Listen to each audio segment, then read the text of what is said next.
Hello mga kapinta! Welcome back for another video, and for today's video ipapakita ko sa inyo kung paano tayo naghahaspi at paano natin ito ginagawa. Simula umpisa hanggang dulo, manatiliing nakasubaybay. Sa paggamit ng ating mga oil tinting color depende ito sa pangangailangan natin, pwede rin tayong gumamit ng mga oil wood stain na templadona, nang sa ganoon ay hindi na tayo mahirapan maghalo ng mga oil tinting color, kung hindi pa nating kabisado ang paggamit nito. Para sa paggawa ng ating mga disenyo depende yan sa inyong kaalaman o experience nyo.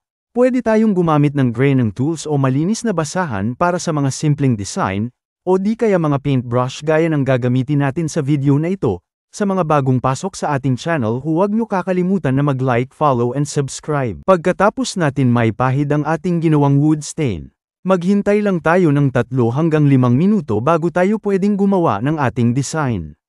Hayaan natin matuyo ng kaunti ang ating wood stain para gumuhit ito ng maganda, at pagkatapos natin makagawa ng design maghintay lang tayo ng 1 hanggang 2 oras at pwede na tayo mag-apply ng sealer or top coat.